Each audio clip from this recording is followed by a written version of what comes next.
শ্বেতপত্র প্রণয়ন কমিটির রিপোর্ট। আওয়ামী লীগ শাসনামলে বছরে 2 লাখ কোটি টাকা পাচার। আওয়ামী লীগের 15 বছরের শাসনামলে বাংলাদেশ থেকে বছরে গড়ে প্রায় 16 বিলিয়ন ডলার বিদেশে পাচার হয়েছে। বর্তমান বিনিময় হার অনুযায়ী যার পরিমাণ প্রায় 2 লাখ কোটি টাকা। বাংলাদেশের অর্থনীতি নিয়ে শ্বেতপত্র প্রণয়ন কমিটির প্রতিবেদনে এর প্রাক্কলন করা হয়েছে। আজ রোববার শ্বেতপত্র প্রণয়ন কমিটি প্রধান উপদেষ্টা অধ্যাপক ডক্টর মোহাম্মদ ইউনূসের কাছে শ্বেতপত্র প্রণয়ন কমিটি প্রতিবেদন জমা দিয়েছে। কমিটির প্রধান বিশিষ্ট অর্থনীতিবিদ ও গবেষণা সংস্থা সিপিডির সম্মানীয় ফেলো ডক্টর দেবপ্রিয় ভট্টাচার্যের নেতৃত্বে কমিটির সদস্যরা প্রধান উপদেষ্টার কার্যালয়ে আনুষ্ঠানিকভাবে প্রতিবেদনটি হস্তান্তর করেন। প্রতিবেদন গ্রহণ করে প্রধান উপদেষ্টা বলেন, এই প্রতিবেদন আমাদের জন্য একটা ঐতিহাসিক দলিল। আর্থিক খাতে যে ধরনের ঘটনা ঘটেছে তা ছিল একটা আতঙ্কিত বিষয়। আমাদের সামনে এ ঘটনা ঘটেছে, কিন্তু কেউ এটা নিয়ে কথা বলেননি বলে তিনি উল্লেখ করেন। ডক্টর দেবপ্রিয় ভট্টাচার্য সমকালকে বলেন, কমিটির প্রতিবেদন ওয়েবসাইটে আপলোড করা হবে।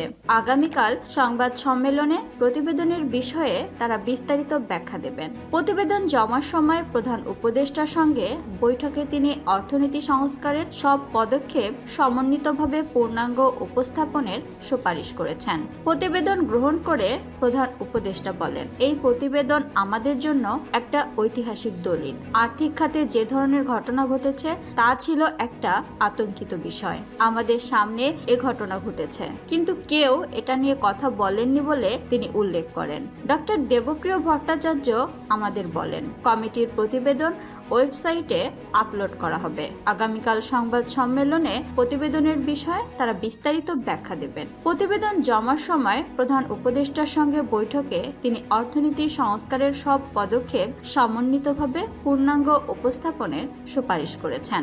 জানা গেছে, বৈজ্ঞানিক পদ্ধতি, সরকারি নথি ও বৈশ্বিক প্রতিবেদন ব্যবহার করে অর্থ পাচারের চিত্র তুলে ধরা হয়েছে রিপোর্টে। এর আগে গত 2 November transparency international Bangladesh TIB জানায়, গত 15 বছর ধরে প্রতি বছর দেশ থেকে 15 থেকে 20 বিলিয়ন ডলার পাচার হয়েছে।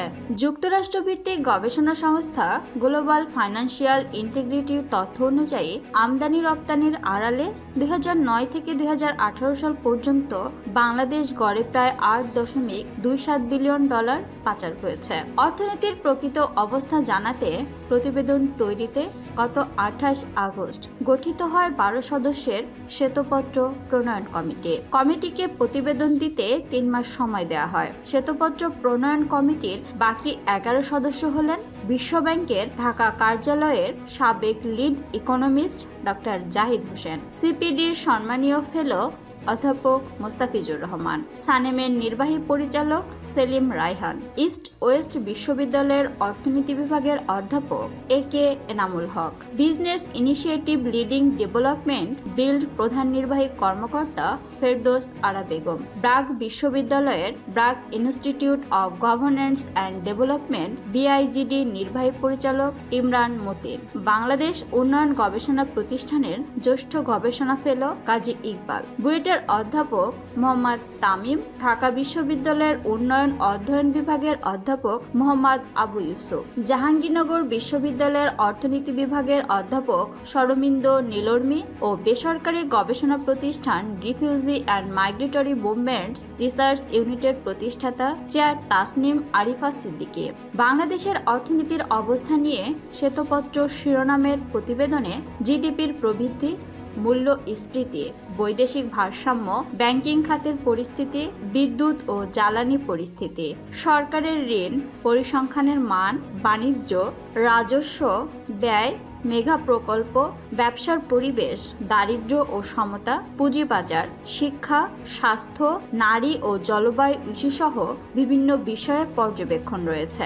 কমিটি পদ্মা সেতু, রেল সংযোগ, রূপপুর পারমাণবিক বিদ্যুৎ কেন্দ্র, মাতারবাড়ি বিদ্যুৎ কেন্দ্র ও কর্ণফুলী টানেলের মতো মেগা প্রকল্পগুলোর ওপর তাদের পর্যবেক্ষণ তুলে ধরেছে।